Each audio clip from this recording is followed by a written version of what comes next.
I do think that people become frustrated with the process, so they give up. My suggestion to you is let's work together, find out what the process is. I know what the process is. I'll share that with you, and let's try and effectuate this and help people to better utilize their waiver services so they can make it even more comfortable and safer remaining in their homes. Let's see, who else do we have a question? Oh, here is someone who wants to know, how do they file a complaint if they have concerns about the behavior of their home health aide, of their home health agency, or of any other provider of Medicaid waiver services, case managers, whatever the concerns are. There are two numbers that we're going to put up on the screen right now, and though these are home health hotline numbers at the DC Department of Health. Call these numbers and explain to them what your concerns are. Now, let me say this, though, to be fair to the home health agency, give the home health agency the opportunity to resolve any of your problems and concerns at their level, to be fair, because sometimes things happen and it's a matter, it could be a communication breakdown, it could just be a misunderstanding. Take it to the home health agency first, call your agency, ask to speak to a manager. Or you could even call your case manager and ask them if they would elevate the concern. Then, if the home health agency is unable to resolve it at their level, then you go to the complaint line, to be fair. And most home health agencies, as I said, and most home health aides, and we also call them personal care assistants. Most of these workers are fine, upstanding people, and they work very hard. Most of them really care about their patients. I have worked with some fine people who have shown exemplary dedication to the job and have been with the clients up until the very end, literally. So we have some good people working in this program. So we want to definitely be fair to them, but you have exceptions to all rules. And I'm glad to say that the District of Columbia does have some processes in place to make sure that you are safe and that you're treated well. And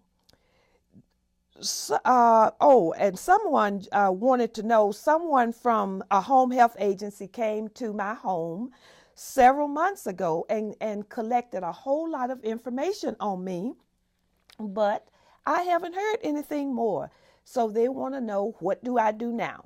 Well, by law, the government has up to 45 days from the time that the Delmarva Foundation authorizes or approves your medical eligibility. The Government Income Maintenance Administration has up to 45 days to get your Medicaid approved if you qualify. Now, let's talk a little bit about qualifications. When we talked about the Medicaid waiver program, there are some income qualifications that must be met before you are eligible for the services. If you are a single individual requiring Medicaid waiver services, your income, your gross income, some people get the gross and the what's left after taxes, they get that mixed up. The gross is what you get, what your check is before the tax is deducted. It cannot be more than $2,022 a month.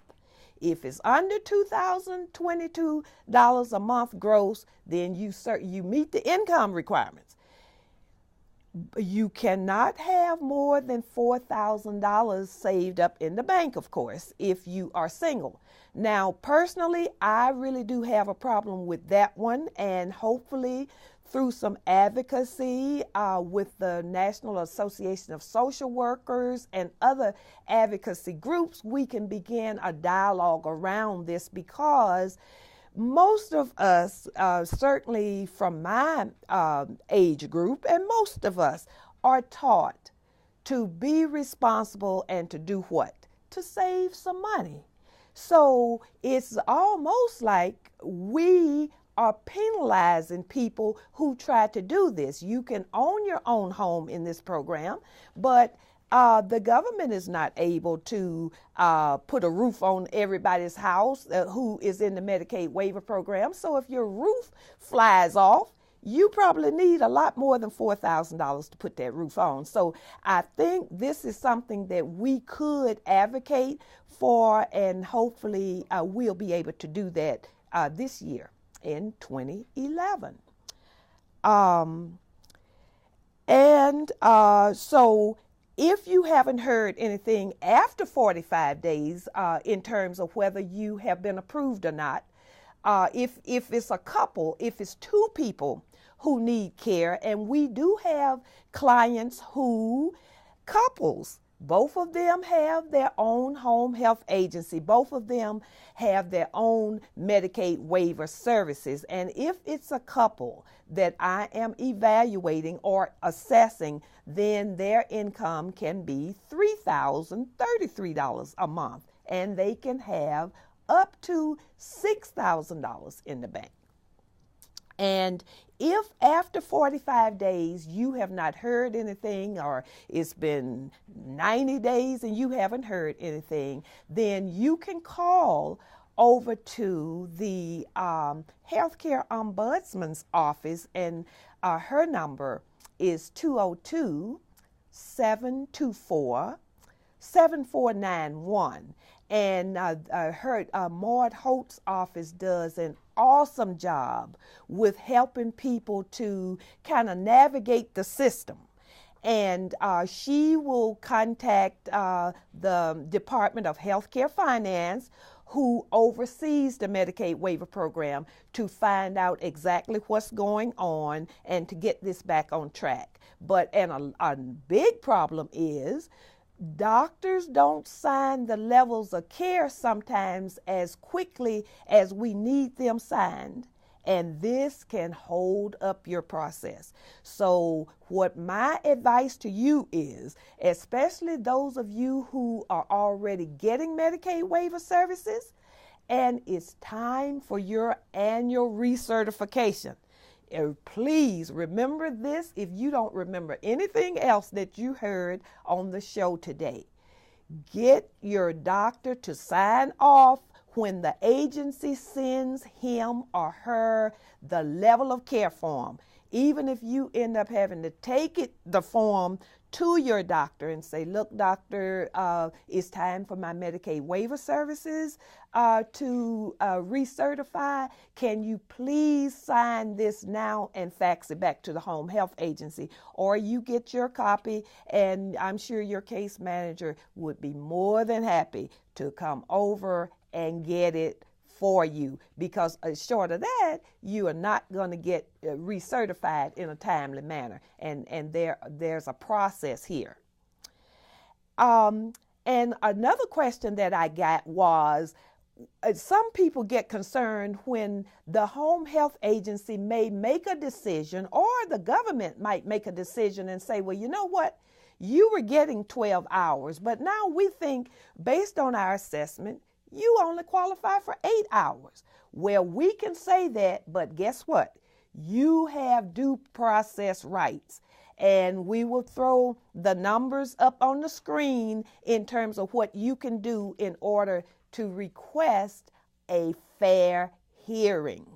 We cannot, no home health agency nor the government can arbitrarily stop your services, make a change in your services without you agreeing. If you disagree and you want to dispute it, then you can now you can call Maud Holt's office, the Office of the Ombudsman, at 202-724-7491, and Maud Holt's office will help you notify the DC Office of Administrative Appeals and to set up a time, an appointment for you to go in and present your side. If you got medical documentation, that's the time to bring it, or whatever your documentation is, so that you can be treated fairly in the process.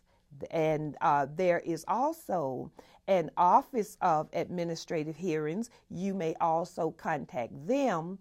And if you're here in DC, you just dial the mayor's answer call system at 311 and tell them to connect you to the Office of Administrative Hearings. You don't need to take an attorney with you.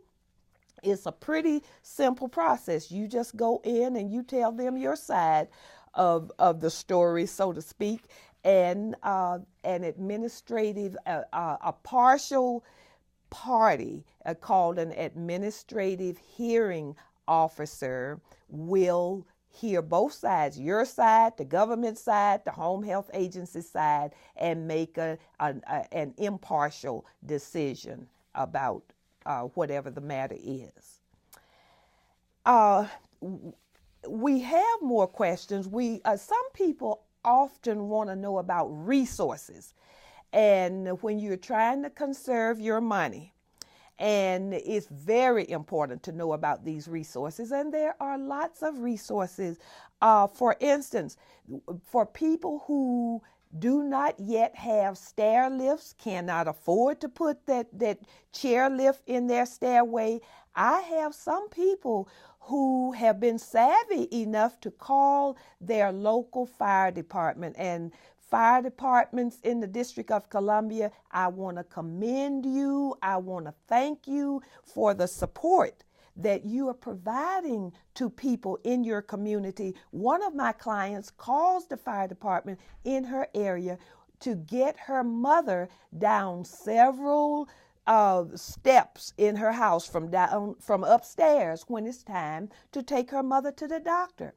And the firemen come over and they physically take her down the steps, and she loves it because she's getting attention from all of those good-looking firemen too. So she really enjoys that. But you don't have to be a lady or damsel in distress. If you need that help, reach out to your fire department and let them know that you have mobility issues or a loved one has mobility issues, and see if they will help you.